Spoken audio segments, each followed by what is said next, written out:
చేతుల వాళ్ళనిచ్చే మబ్బుల వెంటపడే నాన్నల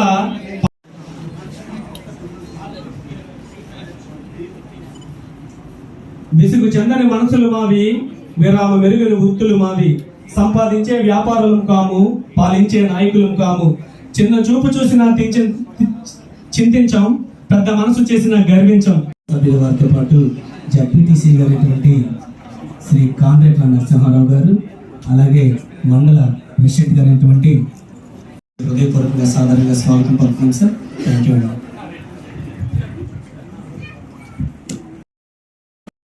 ఇచ్చేసి గౌరవ శాసనసభ్యులతో కొనసాగిస్తూ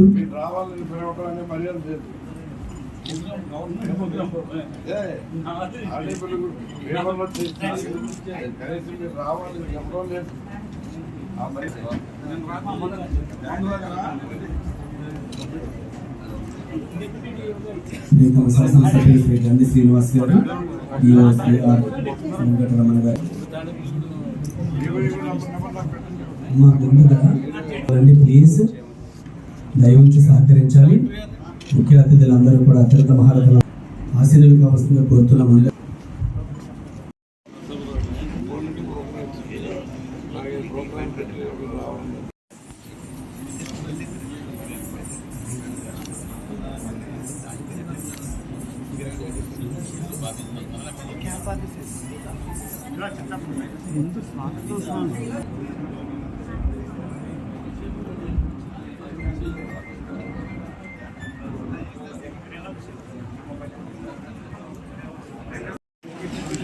ముఖ్య అతిథులు, ప్రియతమ మంత్రివర్యులు,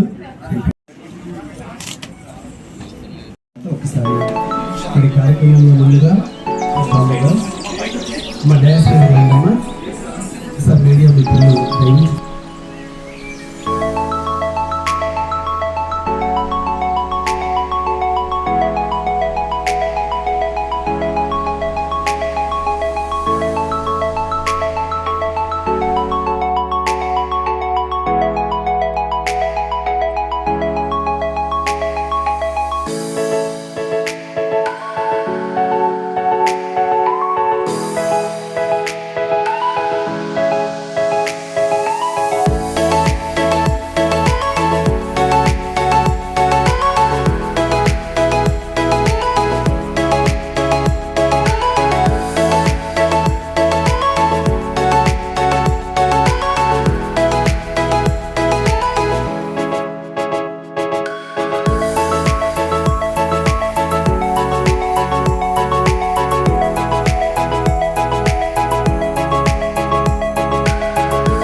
రాజకీయ తంత్రం, తెలియదు ఏ కుతంత్రం.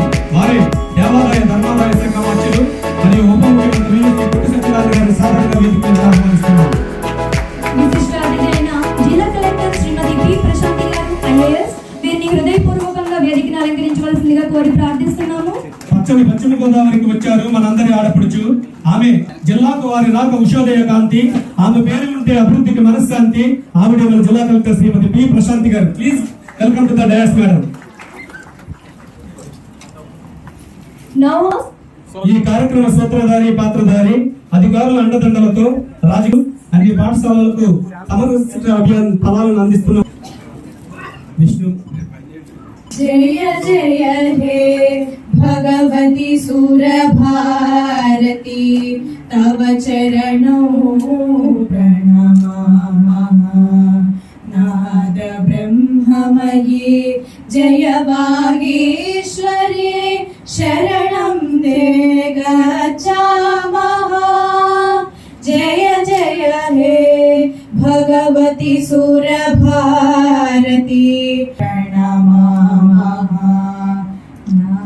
ब्रह्ममयी जयवागी ते गच्छामः जय जय हे भगवती सुरभारती तव चरणौ प्रणमामः त्वमसि शरण्या त्रिशरण्या त्रिभुवनधन्या सुरमुनिवन्दित चरणा नवरस मधुरा कविता मुखरा नवरस मधुरा. ఈ యొక్క గురువుల యొక్క సత్కార కార్యక్రమంలో భాగంగా సర్వపల్లి రాధాకృష్ణ గారి యొక్క చిత్రపటానికి పూలమాలలతో సత్కరిస్తూ జ్యోతి ప్రజ్వలన కార్యక్రమాన్ని నిర్వహించుకుంటున్నాం. అజ్ఞానం అనే అంధకారాన్ని పారద్రోలి జ్ఞానం అనే వెలుగులతో జ్యోతి ప్రజ్వలన కార్యక్రమాన్ని మనందరం కూడా ఇప్పుడు నిర్వహించుకుంటున్నాం. ముఖ్య అతిథుల యొక్క అమృత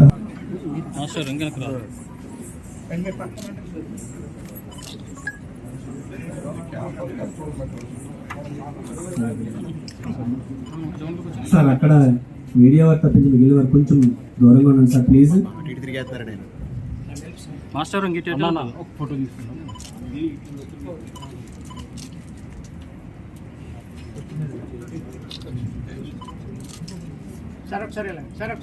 ఒకసారి పట్టుకుని ఇలా చూడండి.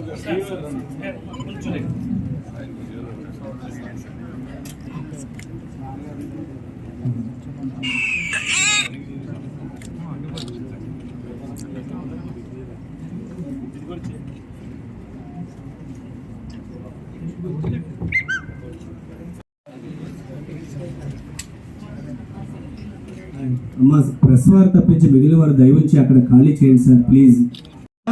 తలదించి మాట్లాడేది ఒక నిర్వహిస్తున్నటువంటి గురుపూజోత్సవ ఆహ్వానాన్ని మన్నించి ఈ కార్యక్రమానికి ఇచ్చేసినటువంటి గౌరవ ఎమ్మెల్యే గారు శ్రీ గ్రంథి శ్రీనివాస్ గారు అధ్యక్షులు వారికి, గౌరవ మంత్రివర్యులు పుట్టు సత్యనారాయణ గారు వారికి, జిల్లా కలెక్టర్ ప్రశాంతి మేడం గారికి మరియు క్షత్రియ కార్పొరేషన్ చైర్మన్ గారు రాజు గారికి, సభను అలంకరించినటువంటి ఇతర పెద్దలందరికీ కూడా జిల్లా విద్యాశాఖ తరఫున నమస్సుమాంజలి. మరి సర్వేపల్లి రాధాకృష్ణన్ గారు సామాన్యమైనటువంటి ఉపాధ్యాయ వృత్తిని చేపట్టి అత్యుత్తమమైనటువంటి అత్యున్నతమైనటువంటి భారత రాష్ట్రపతి స్థాయికి ఎదిగి మిమ్మల్ని రాష్ట్రపతిగా పిలవాలా ఉపాధ్యాయుడిగా పిలవాలని అడిగితే నన్ను ఉపాధ్యాయుడిగా పిలవడమే నాకు గౌరవం అని చెప్పినటువంటి బహోన్నతమైన వ్యక్తి. అది ఉపాధ్యాయ వృత్తి అంటే మరి ఆ వృత్తికి గౌరవం ఇచ్చి వారి జన్మ దినోత్సవాన్ని గురు పూజోత్సవంగా చేయడానికి ప్రభుత్వం ఆనాటి నుండి ఈనాటి వరకు 1954 నుండి కూడా నిర్వహించడం జరుగుతుంది. వారు అత్యుత్తమైనటువంటి భారత రత్న కూడా పొందారు. వారి పేరు మీదుగా మీ అందరికీ కూడా సత్కరించుకోవాలి. మరి ఒక ఉపాధ్యాయుడిని సత్కరించడం అంటే ఈ సమాజాన్ని సత్కరించడమే. ఉపాధ్యాయుడు అంటే ఈరోజు ఈ వేదికపై ఉన్నటువంటి పెద్దలైనా, జిల్లా విద్యాశాఖాధికారి నేనైనా, జిల్లా కలెక్టర్ గారైనా మీరు చెప్పినటువంటి మంచి విద్యా విధానం వల్లనే ఈ రోజు మేమందరం ఈ స్థాయికి ఎదిగామని సగౌరవంగా చెప్పుకుంటున్నాం.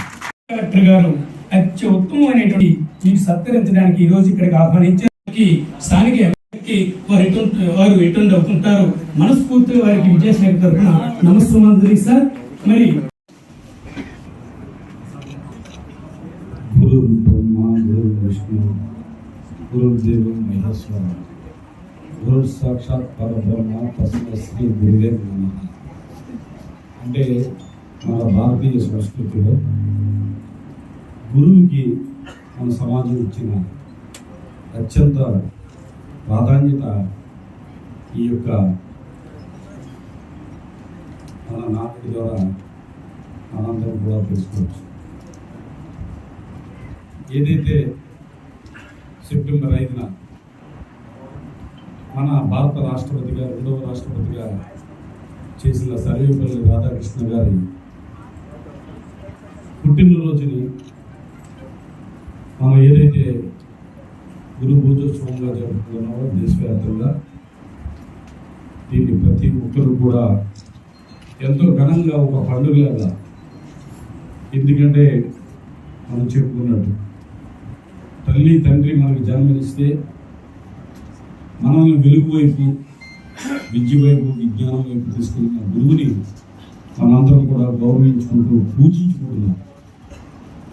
తల్లిదండ్రుల తర్వాత దైవంతో సమానంగా గురువును పూజించుకుంటున్న ఈ గురు పూజోత్సవానికి ఈ రోజున విద్యాశాఖ తరఫున జరుగుతున్న ఈ కార్యక్రమానికి ఎంత ప్రాధాన్యత ఉన్నదన్నది తెలియజెప్పడానికి మన ఉప ముఖ్యమంత్రి కొట్టి సత్యనారాయణ గారు, అలాగే మన జిల్లా కలెక్టర్ ప్రశాంత్ గారు, అలాగే ప్రాజెక్ట్ ఆఫీసర్ శ్యామసుందర్ గారు, అలాగే క్షత్రియ కార్పొరేషన్ చైర్మన్ పాత్ర సరాజ్ గారు, ఏదైతే డిఓ గారు ఆధ్వర్యంలో జరుగుతున్న ఈ కార్యక్రమానికి ఇచ్చేసి ఈ సభను ఆసీనులు అయ్యారంటే దాని ప్రాధాన్యత ఎంత గొప్పదో మనం అందరూ కూడా గ్రహించవచ్చు. పెద్దలందరూ కూడా ఈ సమావేశానికి ఇచ్చేసి గురు పూజోత్సవాన్ని ఇంత ఘనంగా నిర్వహిస్తుంది. ఈ సందర్భంలో ఇక్కడికి ఇచ్చేసిన ఉపాధ్యాయులందరికీ, అలాగే విద్యాశాఖకు సంబంధించిన ఉద్యోగులకి, పాత్రికేయులకి అందరికీ కూడా నా హృదయపూర్వక నమస్కారాలు తెలియజేసుకుంటూ, ముఖ్యంగా మన సర్వేపల్లి రాధాకృష్ణ గారు భారతదేశానికి మొదటి ఉపరాష్ట్రపతిగా, మళ్ళీ రెండవసారి కూడా ఉపరాష్ట్రపతిగా 2 సార్లు చేసిన గొప్ప వ్యక్తి. ఆ తర్వాత ఆయన రాష్ట్రపతిగా కూడా ఎన్నికైన తర్వాత, రాష్ట్రపతిగా పదవి చేపట్టిన తర్వాత, ఇందాక మన డియూ గారు చెప్పినట్టు ఆయన మిమ్మల్ని రాష్ట్రపతిగా పిలవాలా లేకపోతే ఉపాధ్యాయునిగా పిలవాలా అంటే, నన్ను ఉపాధ్యాయునిగా పిలవండి అని చెప్పడం అంటే, ఉపాధ్యాయునికి ఆయన ఇచ్చిన ప్రాధాన్యత మన భారత సమాజం, హిందూ సమాజం ఏదైతే సమాజం ఇస్తున్న ప్రాధాన్యత మనం అందరూ కూడా గ్రహించాలి. ముఖ్యంగా మనం పుట్టిన తర్వాత ప్రతి ఒక్కళ్ళు కూడా మనం జన్మించాము, జీవించాము అని చెప్పడానికి ఉదాహరణ ఏంటంటే, దుఃఖంతో జీవిస్తాం. ఒక పిల్లవాడు పుట్టిన తర్వాత కేవలం ఏడవకపోతే ఆ పిల్లవాడుకి ప్రాణశక్తి లేదేమో, అతను మరణించాడేమో అని చెప్పి పుట్టిన పిల్లవాడిని తిరగవేసి అక్కడ ఉన్న డాక్టర్స్ అందరూ కూడా చరిసి ఆ పిల్లవాడు మళ్ళీ దుఃఖంలోకి వచ్చేటట్లుగా చేసి నవడ నాడులు కూడా మరి ఓపెన్ అయిన తర్వాత అందరూ కూడా పిల్లవాడు ఏడవకపోతే కనుక అందరూ కూడా ఏమైందో, చనిపోయాడేమో అని చెప్పి భయపడతాం. అలాగే దుఃఖంతో ప్రారంభమైన జీవితానికి సంతోషంతో నింపడానికి వెలుగుని, దారిని చూపించి మార్గాన్ని వేసి మనం జీవితాంతం కూడా సంతోషంగా జీవితంలో నవ్వుతూ ఉండాలంటే కనుక ప్రధానమైనది విజ్ఞానము, విద్య. అది ఒక పెద్ద సంపద. ఇది ఒక ఎడ్యుకేషన్ అనేది మనం అనుకుంటాం, ఎల్కేజీ యూకేజీ నుంచి స్టార్ట్ చేసిన తర్వాత ఒక ఇంజనీరింగ్ అయిన తర్వాత ఒక ఉద్యోగం సంపాదించడం ద్వారానో మనకి విజ్ఞానాన్ని సంపాదించడం, చదువుకోవడం అన్నీ ఆగిపోయింది అనుకుంటాం. అది కాదు.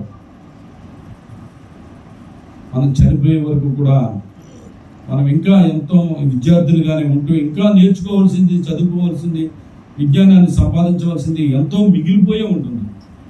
మనం అందరం కూడా నిత్య విద్యార్థుల కిందే ఉంటాం. అటువంటిది విద్యని సంపాదించడం ఎంత ముఖ్యమో విద్యని ప్రసాదించడం గురువులకు కూడా అంతే ముఖ్యం. నేను చదువుకునే రోజుల్లో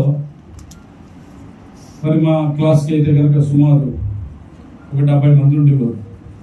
గవర్నమెంట్ లెక్కల ప్రకారం అయితే కనుక ఒక క్లాస్కి 40 మందికి మించి ఉండకూడదు. ఎందుకంటే తక్కువ మంది ఉంటే కనుక తప్పనిసరిగా ఉపాధ్యాయులు చెప్పింది వాళ్ళకి చేరుతుంది అని చెప్పి ఉపాధ్యాయులకి ప్రధానంగా సబ్జెక్ట్ చెప్పేటప్పుడు కానీ పిల్లల్ని అందరినీ కూడా అటెన్షన్లో ఉంచడంలో కానీ అలాగే కంఠస్వరంలో కానీ తాము మాట్లాడే మాటల వాళ్ళకి డైరెక్ట్గా చేరే విధంగా. ఎందుకంటే నేను 6th క్లాస్ చదువుతున్నప్పుడు సోషల్ స్టడీస్ కృష్ణరాజు గారు అని మా మాస్టర్ ఉండేవారు. 60 మంది 70 మంది ఒకే క్లాస్లో 2 క్లాస్ రూమ్లు జరిగి ఒకే హాల్లో ఇదొక 60 అదొక 60 120 మంది గోలగా ఉండేది. ఎవరికాళ్ళు ఏదో మాట్లాడుకుంటానే ఉండేవారు. ఉపాధ్యాయులు వాళ్ళని కంట్రోల్ చేయలేకపోయేవారు. కానీ మా కృష్ణరాజు గారు మాత్రం ఆయన చెప్తే మాత్రం చాలా కంట్రోల్లో ఉండేవారు. అందరూ కూడా ఏం చేస్తున్నా చెప్పిన పాట వినకపోతే కనుక పిలిచి ఏళ్ళు అలా చేయి తిరగబెట్టి ఒక ఎదురుబాటుతో గట్టిగా కొట్టేవారు. ఇవాళ ఉపాధ్యాయులు పిల్లల్ని ఏదైనా చిన్న మందలించినా కూడా వెళ్ళి పోలీస్ స్టేషన్లో ఫిర్యాదు చేసేస్తున్నారు. ఇది ఇప్పుడున్న సమాజం. కృష్ణరాజు గారు సోషల్ స్టడీస్ చెప్తున్నప్పుడు నాకు క్వార్టర్లీలో 82 వస్తే, హాఫ్ ఇయర్లీలో 81 వస్తే, ఫైనల్లో 82 వచ్చింది. సరే మరి అలా అంటున్నారు కదా, మిగతా సబ్జెక్ట్ ఏంటంటే మిగతా అన్ని 32, 20 అంటే ఉపాధ్యాయుని యొక్క ప్రాధాన్యత అక్కడ తెలుస్తుంది మనకి, ఎంత బాధ్యత ఉన్నదని. కృష్ణరాజు గారు అనే ఆ ఉపాధ్యాయుడు ఎంత బాధ్యత తీసుకుని నన్ను ఎడ్యుకేట్ చేయగలిగాడు. విచిత్రం, మళ్ళీ అదే 7th వెళ్ళిన తర్వాత అదే సోషల్ స్టడీస్ మళ్ళీ 35, 36. ఇక్కడ ఎవరు ఫెయిల్యూర్ ఉన్నది అనేది ఒక్కసారి మన అందరూ కూడా గ్రహించాలి. ఇక్కడ ఉపాధ్యాయుని బాధ్యత ఎంత ఉన్నదని కూడా మనందరూ కూడా గ్రహించాలి. ఇవాళ సర్వేపల్లి రాధాకృష్ణ గారు పుట్టినరోజుని మనం ఈ ఉపాధ్యాయ దినోత్సవం చేసుకుంటున్నామంటే ఈ ఉపాధ్యాయ దినోత్సవంలో ఉపాధ్యాయుని బాధ్యత ఎంత, విద్యార్థులను ఏ రకంగా తీర్చిదిద్దాలి, ఈ దేశానికి వారిని సంపదగా ఎలా మార్చాలి అనేది ఒక్కసారి విశ్లేషించుకుని అవగాహన చేసుకుని ప్రతి ఉపాధ్యాయుడు కూడా విద్యార్థుల భవిష్యత్తు కోసం ఆలోచన చేశారంటే కనుక అది దేశ భవిష్యత్తు కోసం ఆలోచన చేసినట్టుగా భావించుకుని ప్రతి ఒక్కరు కూడా అలాగ అంకితమైతే నిజంగా సర్వేపల్లి రాధాకృష్ణ గారికి మనం అందరూ కూడా ఆయన దినోత్సవం ఏదైతే జన్మదినోత్సవం రోజున మనం గట్టిగా ఆయనకి కృతజ్ఞతలు, ధన్యవాదాలు తెలియజేస్తున్నట్టుగా అవుతుందని చెప్పి మరి ఈ కార్యక్రమానికి మరి డిఓ గారు ముఖ్యంగా నాకు కూడా చెప్పలేదు అధ్యక్షుడిగా వేసి, ఎందుకంటే నా మీద నమ్మకంతో ప్రతి కార్యక్రమానికి హాజరవుతానని అంటున్నారు. దాంతో అధ్యక్షుడిగా నన్ను నియమించి ఇక్కడికి పిలిచినందుకు ముఖ్యంగా విద్యాశాఖకి సంబంధించి అందరికీ కూడా నా హృదయపూర్వక ధన్యవాదాలు తెలియజేసుకుంటూ సెలవు తీసుకుంటాను. డిఓ గారు, renowned Collector Madam, the dynamic Collector of West Godavari District, and respected Deputy CM Sir, కావడానికి కృషి చేసినటువంటి మా డిఈఓ గారికి, అలాగే మమ్మల్ని వెన్నంటి ప్రోత్సహిస్తున్నటువంటి గౌరవ కలెక్టర్ మేడం గారికి ప్రత్యేక ధన్యవాదాలు సమగ్ర శిక్ష ద్వారా తెలియజేస్తున్నానండి. అయితే అన్ని వృత్తుల్లోకెల్లా ఒక నోబెల్ ప్రొఫెషన్ ఏంటంటే అది టీచరే. ఎవరైనా సరే టీచర్ దగ్గరే మంచైనా చెడైనా నేర్చుకోవాల్సిందే. సమాజానికి ఒక బెటర్ సొసైటీ, మెరుగైన సమాజాన్ని అందించేది కేవలం ఉపాధ్యాయులు మాత్రమే. అటువంటి ఉపాధ్యాయులని ఈరోజు సన్మానించడం అనేటటువంటిది చాలా గొప్ప విషయం.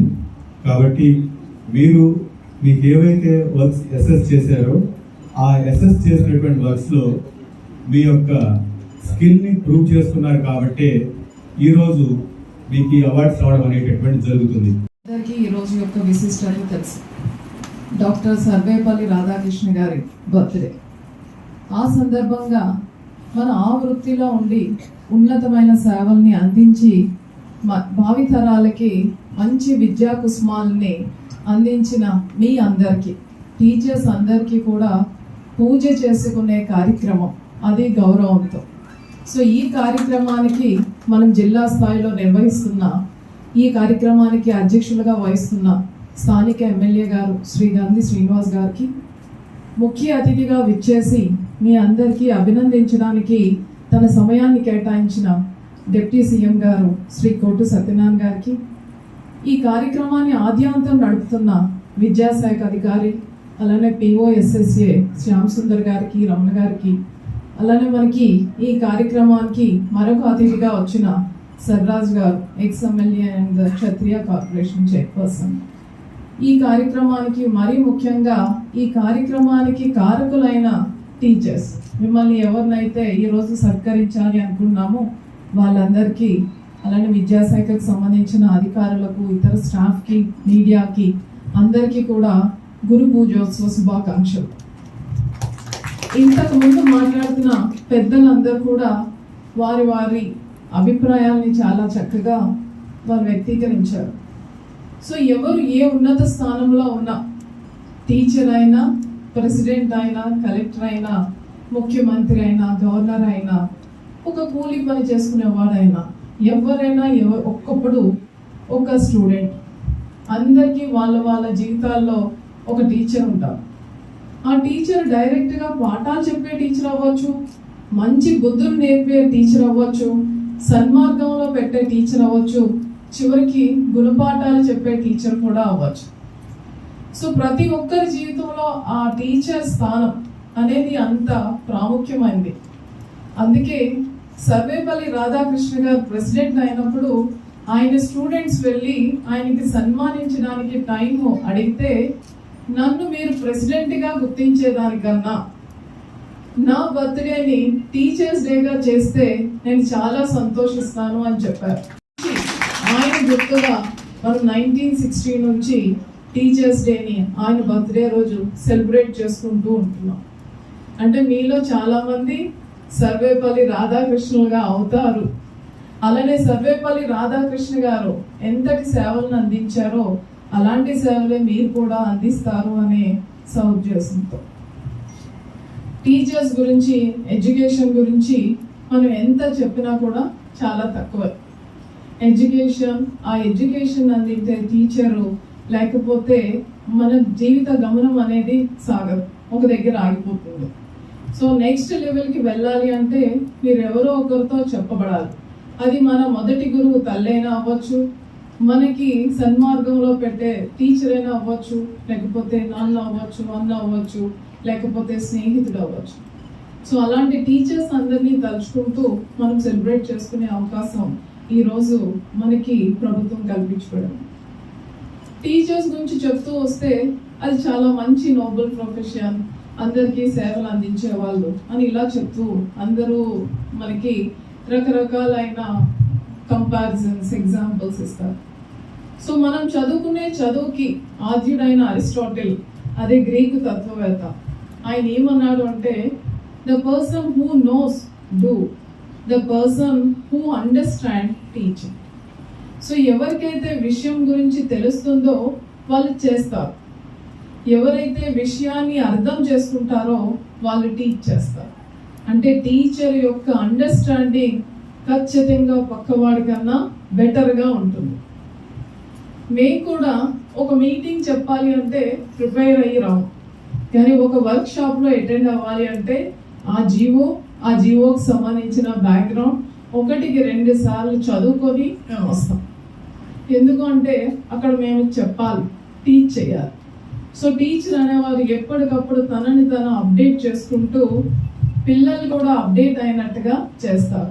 సో తన టీచరే కాదు, నిరంతర విద్యార్థి. తను ఒక స్టూడెంట్లా నేర్చుకోవాలి. కొత్త విషయాలు వచ్చిన ప్రతిసారి స్టూడెంట్లా నేర్చుకోవాలి. మన ప్రభుత్వ ఆదేశాలతో తెలుగు మీడియం నుంచి ఇంగ్లీష్ మీడియంలోకి వెళ్ళాం. చాలా మంది టీచర్స్ స్టూడెంట్స్ లానే వాళ్ళు కూడా చదువుకొని చెప్తున్నారు. సో అలాంటి టీచర్ గురించి మనం ఎంత తక్కువ చెప్పినా కూడా, ఎక్కువ చెప్పినా కూడా చాలా తక్కువే. నా జీవితంలో కూడా అలాంటి ఒక మంచి టీచర్ ఉన్నారు. నేను 3rd క్లాస్లో ఉండేటప్పుడు I studied in government school. చాలా సందర్భాల్లో చెప్పాను. భాగ్యలక్ష్మి టీచర్ అని ఆమె ఉండేవారు. ఆమె ఎందుకో జనరల్గా మనకి ఒకసారి మన టెక్స్ట్ బుక్స్ చూసుకుంటే వెనక క్వశ్చన్ అండ్ ఆన్సర్స్ ఉంటాయి, దానికి సంబంధించిన నోట్స్ టీచర్స్ ఇస్తూ ఉంటారు. కానీ ఆమె లెసన్ చెప్పడానికి ముందు ఆమె నాకు ప్రతిరోజు చెప్పి ఆ లెసన్ చదివి రా అని చెప్పేవారు. So she never taught me to read question and answers. All subjects తను లెసన్ చదవడం నాకు అలవాటు చేశారు. సో ఆ అలవాటు ఇప్పుడు కూడా నాకు ఉంది. సో అది ఒక రకంగా నేను సివిల్స్ అండ్ గ్రూప్స్ ప్రిపేర్ అయినప్పుడు చాలా యూస్ఫుల్ అయింది. ఎప్పుడైతే లెసన్ నేను చదువుతానో my knowledge canvas will be wider than question and answers. So teacher అనేవాడు సబ్జెక్టుతో పాటు స్టూడెంట్లో జిజ్ఞాసని పెంపొందించాలి. అందుకే మీకు లెసన్ ప్లాన్ స్ట్రాటజీ చెప్పినప్పుడు ఫస్ట్ ఉపోద్ఘాతము అని చెప్తారు. మీరు చెప్పే ఉపోద్ఘాతం బట్టి స్టూడెంట్స్లో ఏం నేర్చుకోబోతున్నాను, ఎలా నేర్చుకోబోతున్నాను అని ఇంక్విజిటివ్నెస్ అనేది డెవలప్ అవుతుంది. సో అది వాళ్ళు తర్వాత ఉన్నత స్థానాలకు వెళ్ళడానికి సహకరిస్తుంది.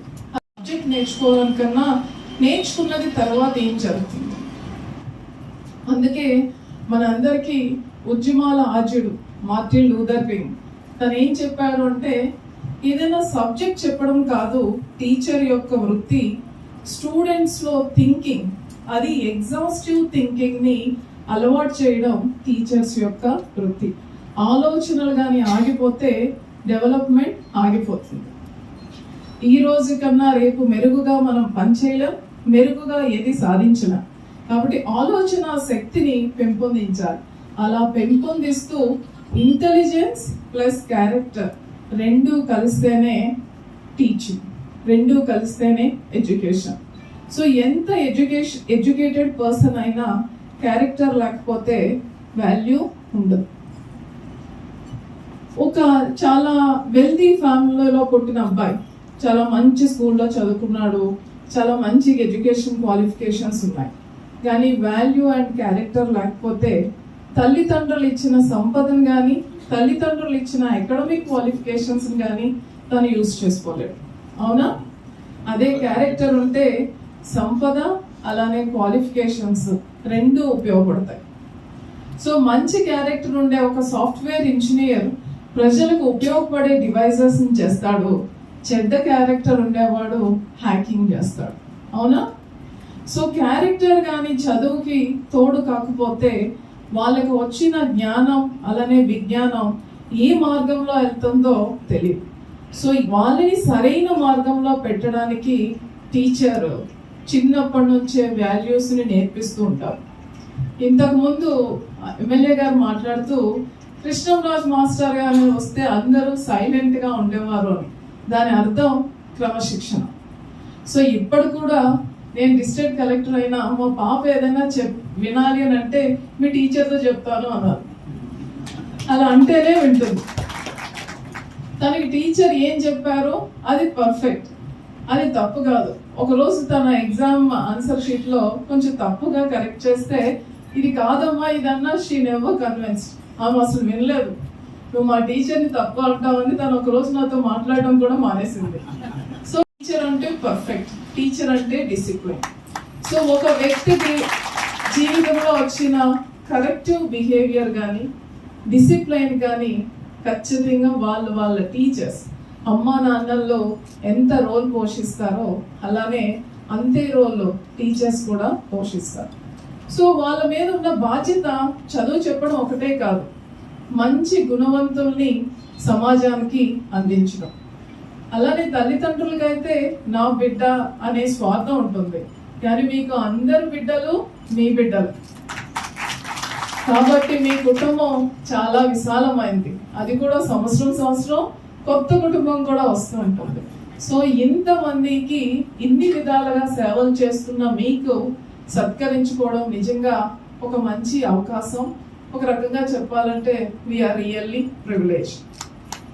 ఒక ప్రెసిడెంట్ గారు నా బర్త్డేని టీచర్స్ డేగా చేయండి అంటే ఇంకొక ప్రెసిడెంట్ గారు మనందరికీ తెలిసిన ఏపీజే అబ్దుల్ కలాం గారు, missile man of India, nuclear scientist, Bharat Ratna. ఆయన కూడా నన్ను అందరూ టీచర్గా గుర్తు పెట్టుకోవడమే నాకు ఇష్టం. భారత రత్నగా కాదు, మిసైల్ మ్యాన్గా కాదు, న్యూక్లియర్ సైంటిస్ట్గా కాదు. చివరికి ఆయన జీవితాన్ని కూడా ఒక లెక్చర్ ఇస్తూనే ముగించారు, ప్రాణాలు విడిచిపెట్టారు.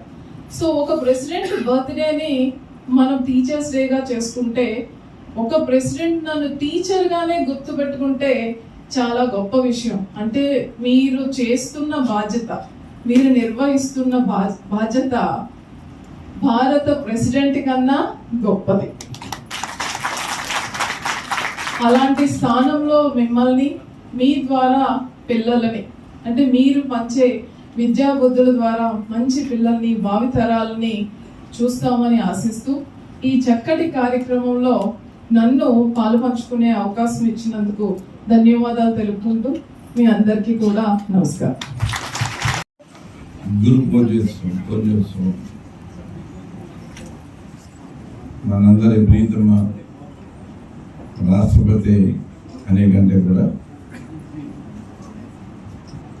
డాక్టర్ సర్వేపల్లి రాధాకృష్ణన్ గారు కోరుకున్నట్టుగా నన్ను గురువుగానే గుర్తించండి అని ఏదైతే ఆయన సందేశం ఇచ్చారో, ఆ గురు పూజోత్సవం రోజు సెప్టెంబర్ 5వ తారీఖు ఈ రోజున పశ్చిమ గోదావరి జిల్లా తరఫున జరుగుతున్న ఈ కార్యక్రమానికి సభాధ్యక్షులు మిత్రులు నంది శ్రీనివాస్ గారు, స్థానిక శాసనసభ్యులు, అలాగే ఈ కార్యక్రమంలో పాల్గొన్న మన జిల్లా కలెక్టర్ శ్రీమతి ప్రశాంతి గారు, అలాగే మన డిఈఓ వెంకటరమణ గారు, మా సహచరులు మాజీ శాసనసభ్యులు, క్షత్రియ సమాఖ్య రాష్ట్ర అధ్యక్షులు పాల్పడి సర్రాజు గారు, పార్థసారథి గారు, అలాగే ఈ కార్యక్రమంలో పాల్గొన్న గురువులందరికీ, సోదరులు, సోదరిమణులు, పెద్దలు, పాత్రికేయ మిత్రులు అందరికీ కూడా నా హృదయపూర్వకమైన గురు పూజోత్సవ శుభాకాంక్షలు తెలియజేసుకుంటా ఉన్నాను. ఈ గురు పూజోత్సవ రోజుకి కొంత ప్రత్యేకత ఉందనే అనుకుంటా ఉన్నాను నేను. సాధారణంగా గురు పూజోత్సవం రోజున సర్వేపల్లి రాధాకృష్ణ గారిని, అలాగే మాస్టర్ని అని తలుచుకోవడం, గురువులు ఏ విధంగా ఉండాలి, శిష్యులు ఏ రకంగా వాళ్ళ దగ్గర నేర్చుకోవాలని సర్వసాధారణంగా మాట్లాడుకుంటాం. కొన్ని విషయాలు మన కలెక్టర్ గారు నిజంగా చాలా డెప్త్ తోటి మాట్లాడటం జరిగింది. ఎందుకంటే ఇవాళ సమాజం ఈరోజు జరుగుతున్న సమాజమే కాదు, పురాణ ఇతిహాసాల దగ్గర నుంచి తీసుకున్న గురువు లేని విద్య అవిద్యగానే మిగిలిపోయింది తప్ప సంపూర్ణం కాల.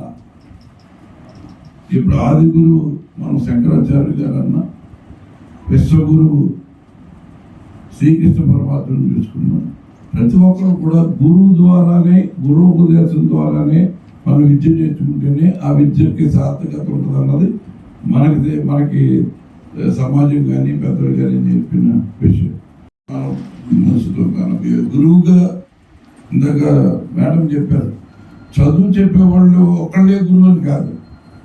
మనం ఎంచుకున్న వృత్తిని మనకి తెలియజేసి మన దాంట్లో నైపుణ్యం సంపాదించేలా చేశారు అందరూ కూడా గురువులే. ఆ రకంగా ఆ గురువు లేని ఏ కార్యక్రమం కూడా సంపూర్ణం కాదు. అటువంటి రోజు ఇవాళ గురు పూజోత్సవ రోజు. ఇవాళ నేను ఎందుకని చెప్తున్నానంటే ఈ సమాజంలో అన్ని వృత్తుల కంటే కూడా ఉన్నతమైంది ఉపాధ్యాయ వృత్తి.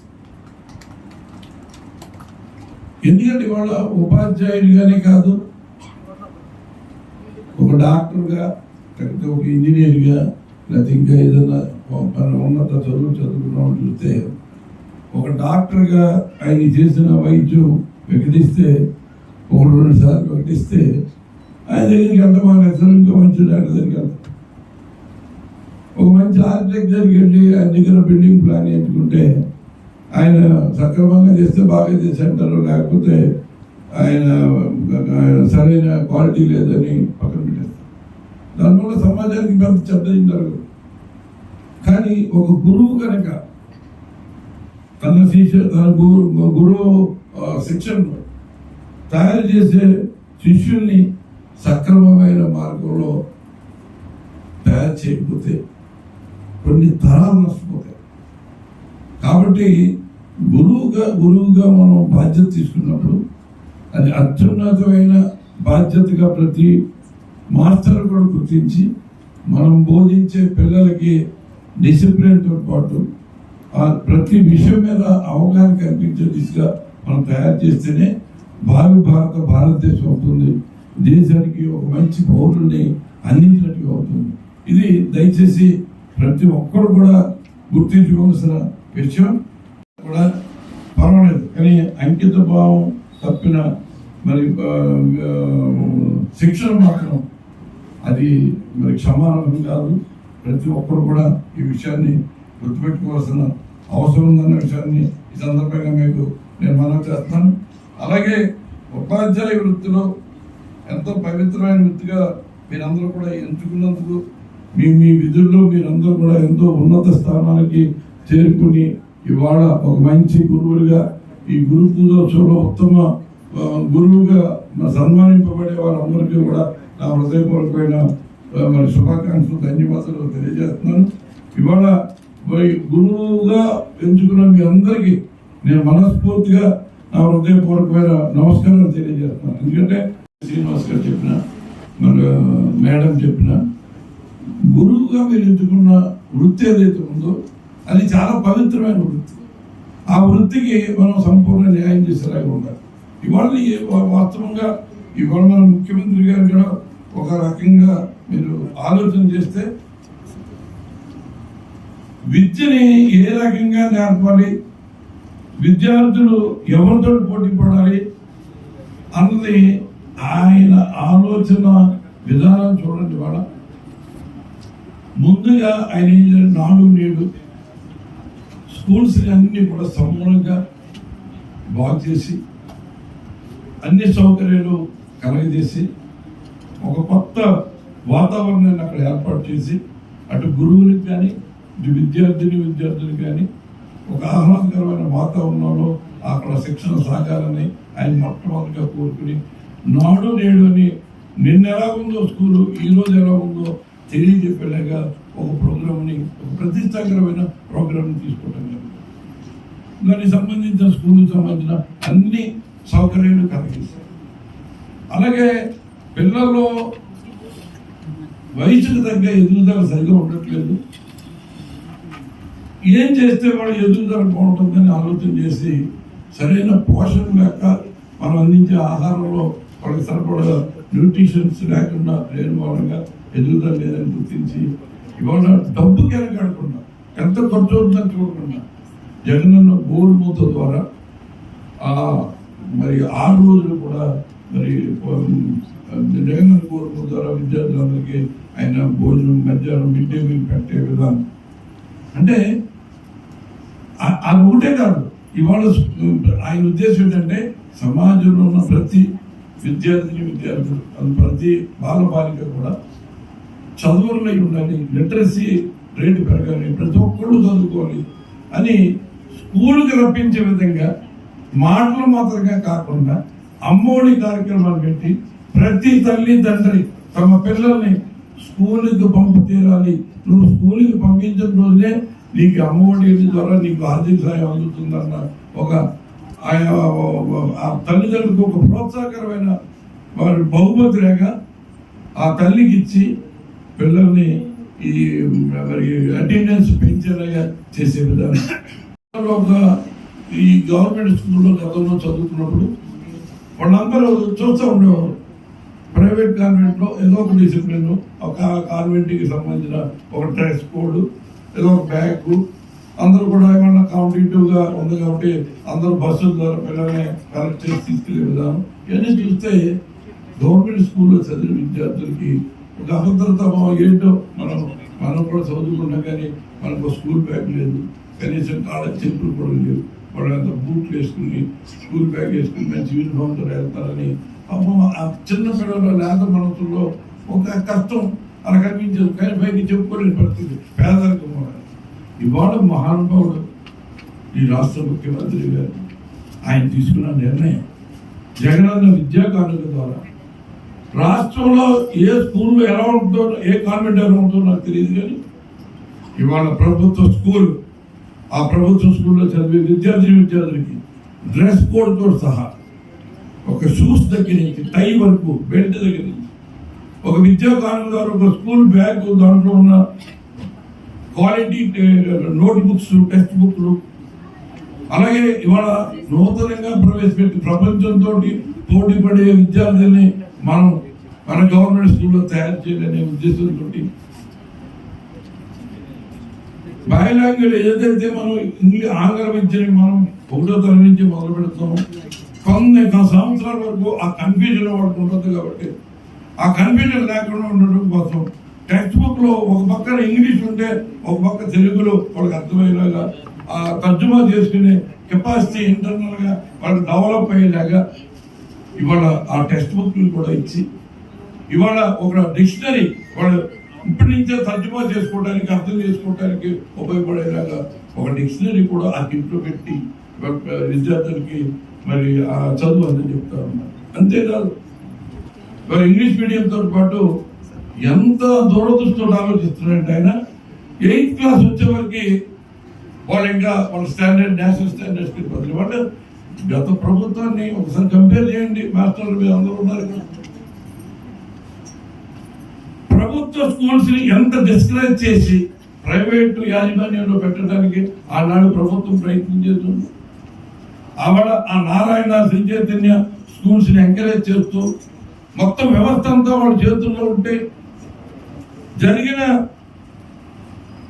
స్కూల్స్ ఎగ్జామ్స్ లో జరిగి ఆ క్వశ్చన్ పేపర్లన్నీ కూడా లీక్ చేసి ఆ స్కూల్స్ లో చదివిన వాళ్ళకి మంచి మార్కులు వచ్చేలాగా కరెక్ట్ ప్రాక్టీస్ లో వాళ్ళకి అందించి ఎంత ద్రోహం చేశారన్నది గమనించండి. మనం దయచేసి నేను మాస్టర్లందరికీ నేను విజ్ఞప్తి చేస్తాను. అంతేకాదు ఇవాళ ప్రైవేట్ స్కూల్స్ లో మనం గవర్నమెంట్ స్కూల్స్ తో పోలిస్తే అసలు పోలికే లేని పరిస్థితి.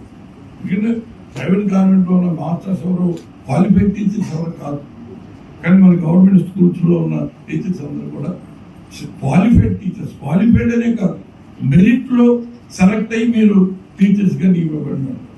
కాబట్టి మీ టీచింగ్ కి వాళ్ళ టీచింగ్ కి పోలిక ఉండకూడదు, కానీ కొంత నిర్వహణ లోపంతో, కొంత నిర్లక్ష్య ధోరణితో, పైన అజమాయిషి కొరవడో మనం ఒకసారి రిలేట్ చేసుకుంటే ఎందుకు మన గవర్నమెంట్ స్కూల్స్ కంటే ప్రైవేట్ స్కూల్లో రిజల్ట్ ఓరియంటేషన్ వచ్చేటికి మెరిట్గా ఉంటుంది అన్నది దయచేసి ప్రతి ఒక్క టీచర్ కూడా ఆలోచించవలసిన విషయం అని ఈ సందర్భంగా నేను మీకు మనం చేస్తాను. అనేక చారిత్రాత్మకమైన మార్పులు చేస్తూ ఉంది. ఇవాళ 8వ తరగతి వస్తే ఇవాళ బైజూస్ ఏదైతే నేషనల్, ఇంటర్నేషనల్ గా ఒక సిస్టమ్ని ఒక ప్రైవేట్ సంస్థ తయారు చేసింది, బైజూస్ ఎడ్యుకేషన్ సిస్టమ్. అది కొనుక్కోవాలంటే కొనుక్కోవాలంటే ఒక్కొక్క స్టూడెంట్కి దగ్గర ₹1,00,000 ఖర్చు అయ్యే పరిస్థితి ఉంటుంది. 70-80 వేల నుంచి ₹1,00,000 అవుతుంది. అటువంటి బైజూస్ శిక్షణ 8th క్లాస్ నుంచి మన గవర్నమెంట్ స్కూల్లో ప్రతి విద్యార్థిగా అందేలాగా ముఖ్యమంత్రి గారు నిర్ణయం తీసుకుని ముందుకెళ్తూ ఉంటే దాన్ని కూడా ప్రతిపక్షాలకు సంబంధించిన వారు ఆక్షేపించే స్థాయికి వాళ్ళు దిగజారిపోతూ ఉన్నారు. దానికి తగ్గట్టు బైజూస్ ఉంటే కాదు, దానికి సాంకేతికంగా సపోర్ట్ చేసేలాగా ప్రతి విద్యార్థికి కూడా ఒక ట్యాబ్ కూడా ఉచితంగా ఇచ్చేలాగా ముఖ్యమంత్రి గారు నిర్ణయం తీసుకున్న విషయాన్ని కూడా మనందరికీ తెలుసు. అంటే విద్యా విధానంలో ఎంత సమూలమైన మార్పు తీసుకురావాలని ముఖ్యమంత్రి గారు తలపెడుతున్నారు. దానికి మీ అందరి సహకారం ఉంటేనే ఆయన తీసుకున్న నిర్ణయాలు ఈ సమాజాన్ని మార్చే దిశగా ముందుకెళ్తాయన్న విషయాన్ని ఈ సందర్భంగా మీ అందరికీ నేను రిక్వెస్ట్ చేస్తాను. ప్రభుత్వం ఇవాళ ఈ స్కూల్స్లో సమూలమైన మార్పు చేసి విద్యార్థుల సంఖ్య పెంచి ప్రభుత్వ స్కూల్లో సీటు దొరకకపోతేనే ప్రైవేట్ స్కూల్కి వెళ్ళే పరిస్థితి వస్తే ఇవాళ ఉపాధ్యాయులకి ఉద్యోగ భద్రతతో మరింత ఉద్యోగ అవకాశాలు రావడానికి అనేక అవకాశాలు ఉన్నాయి. మరి ఇవన్నీ కూడా మీ అందరికీ తెలిసినవి. అయితే ఇవాళ ప్రభుత్వం ఇంతకుముందు మన ముఖ్యమంత్రి గారు పాదయాత్ర చేస్తున్నప్పుడు మన టీచర్స్ సంఘాలు కానీ లేకపోతే ఉపాధ్యాయుల మన ఎంప్లాయీస్ సంఘాలు కానీ ఒక విషయాన్ని ముఖ్యమంత్రి గారి దృష్టికి తీసుకురావాలి. ఏంటంటే ఇంతకుముందు ఉన్న పెన్షన్ సిస్టమ్ని మార్చేసి సిపిఎస్ సిస్టమ్ ద్వారా మాకు అన్యాయం జరుగుతుంది, సిపిఎస్ రద్దు చేయమని అక్కడ అందరూ కోరడం జరిగింది. ముఖ్యమంత్రి గారు దాని మీద నేను పరిశీలన చేసి తప్పనిసరిగా న్యాయం చేస్తానని చెప్పిన విషయం కూడా మనందరికీ తెలుసు. కానీ ఇవాళ మీ సమస్య పట్ల ప్రభుత్వం ఎంత చిత్తశుద్ధితోటి సానుకూల దృక్పథంతో మిమ్మల్ని సంతృప్తి పరచాలని ఎంత శ్రద్ధగా ప్రయత్నం చేస్తుందన్నది మీ అందరికీ తెలుసు. ప్రభుత్వం యొక్క ఆలోచన, ప్రభుత్వం తీసుకున్న నిర్ణయాల ద్వారా ఇవాళ సమాజంలో ఒక మార్పు, ఏ రాష్ట్రంలోనూ లేని ఒక మరి సంక్షేమ రాజ్యం మరి మనం నడుస్తూ ఉంది. కరప్షన్ లేని పరిపాలన సాగుతూ ఉంది. గ్రామ స్వరాజ్యం తీసుకురావాలని చెప్పడమే కానీ తీసుకొచ్చిన సందర్భం లేదు. ఇవాళ ఆంధ్ర రాష్ట్రంలో అటువంటి గాంధీజీ మహాత్ముడి కళల కన్నా గ్రామ స్వరాజ్యాన్ని తీసుకొచ్చి గ్రామ సెక్రటేరియట్లు ద్వారా వ్యవసాయదారులకు ఉపయోగపడే రైతు భరోసా కేంద్రాల ద్వారా అలాగే గ్రామీణ ప్రాంత ప్రజలకి ఉపయోగపడేలాగా మరి వైఎస్ఆర్ హెల్త్ క్లినిక్ల ద్వారా డిజిటల్ లైబ్రరీల ద్వారా అన్ని రకాలుగా కూడా అక్కడ ఉన్న చైతన్యాన్ని పెంచడం కోసం ఆయన తీసుకునే నిర్ణయాలు. అయినప్పటికీ కూడా సమాజం బాగుండాలి, దేశంలో మన అగ్రస్థానంలో ఉండాలన్న ముఖ్యమంత్రి గారి ఆకాంక్ష మరి ఆయన ఎన్ని కష్టాలు ఎదురైనా కూడా ఆయన సమర్థవంతంగా ముందుకెళ్తానంటే నేను ఒక దేవాదాయ ధర్మాదాయ శాఖ మంత్రిగా దేవుడి మంత్రి అంటాడు ఆయన. ఇవాళ నేను ఇన్ని కార్యక్రమాలు చేసిన ఆ దైవ గుణం భగవంతుని దయతోటి నేను ఈ కార్యక్రమాలు చేయగలుగుతున్నానని చెప్పే ఒక గొప్ప ముఖ్యమంత్రి. ఆయన చేసిన గొప్పతనానికి ఈ గొప్పతనం అంతా నాదని చెప్పుకోకుండా నేను చేసిన ఈ కార్యక్రమానికి ఆ భగవంతుని సహకారంతో నేను ఈ చేయగలుగుతున్నానని ఎంత వినమ్రంగా ఆయన చెప్పే కార్యక్రమం చూసిన తర్వాత ముఖ్యమంత్రి యొక్క గొప్పతనం ఏంటో మనం తెలుసుకోవాలి. ఇవాళ ముఖ్యమంత్రి గారు ఆయన దృక్పథం ఏంటో కూడా మన మొత్తం ఉద్యోగ వర్గాన్ని సంతృప్తి పరచడానికి ఆయన చేస్తున్న కృషి ఏంటో, ఆయన దానికి సంబంధించిన విషయాలు ఆయన తెలియజేస్తున్న విషయాన్ని మెజారిటీ ఉపాధ్యాయులు కానీ మెజారిటీ ఉద్యోగులు కానీ అర్థం చేసుకుంటా ఉన్నారు. ఎందుకంటే ఆయన అన్యాయాలు సిపిఎస్ని రద్దు చేయడానికి కానీ లేకపోతే సిపిఎస్ను రద్దు చేసేస్తానని కానీ చెప్పకుండా సిపిఎస్ రద్దు చేస్తే భవిష్యత్తులో ఎటువంటి పరిణామాలు వస్తాయో ఆయన విడమర్చి మనకి తెలియజేసే కార్యక్రమం. అలాగని ఇప్పుడున్న పెన్షనరీ సిస్టమ్ చూడైతే ప్రతి ఒక్కరు కూడా ఒక మరి విచారకరమైన అంశం. అక్కడ దాంట్లో వాళ్ళకి నష్టం జరుగుతున్న విధానాన్ని కూడా ఆయన గమనించు. దాని మధ్య మార్గంగా ఆయన ఒక పథకాన్ని తీసుకుని దాన్ని అందరికీ కూడా న్యాయం జరిగేలాగా తీసుకెళ్లాలని ఒక ప్రయత్నం.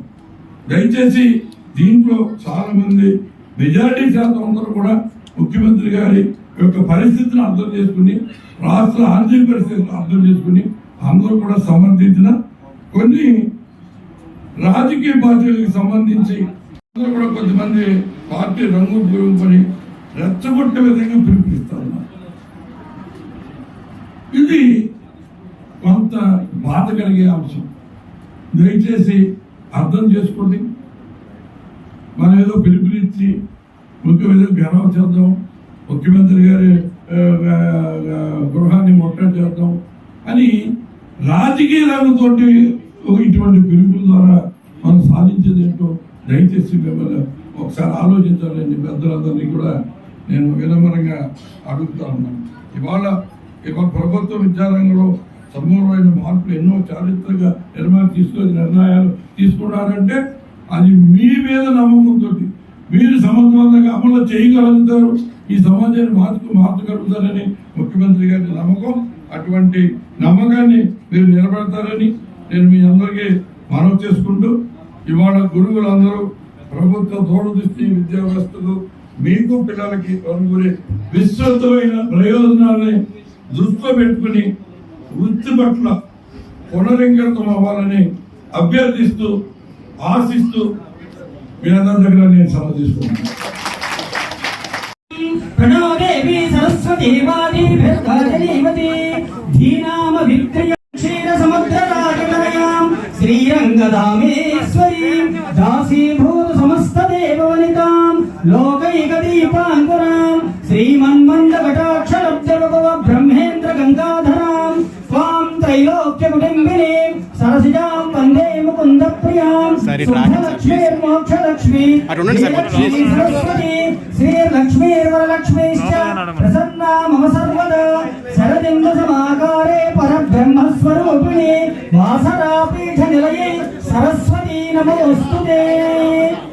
శతమానం భవతి శతాయ పురుషస్యేంద్రియః ఆయుష్యేవేంద్రియే ప్రతిష్ఠతి రోచనో రోచమాన శోభన శోభమాన స్వాజా విగోర్గం. ఓం శాంతి శాంతి శాంతి. ఫోటో తీసుకోవడానికి అవకాశం ఇవ్వాలి. సార్ వారికి ఫోటోలు తీసుకోవడానికి ఒకసారి కొంచెం. ఓం రాజాధిరాజాయ ప్రసయ్య సాహినే నమో భుజంబై శ్రవణ. ఓం తద్వాయుః ఓం తదాత్మా ఓం తత్సత్యం ఓం తత్సర్వం ఓం తత్పురోర్నమః అంతఃసరళిభూతేషు గుహాయాం విశ్వమూర్తిషు ప్రతిదిన కళ్యాణః శుభం భవతు శరదిందు సమాకారే పరబ్రహ్మోస్తుతే. ఓం శాంతి శాంతి శాంతి. SPG ZPHS Marteru. I request all the awardees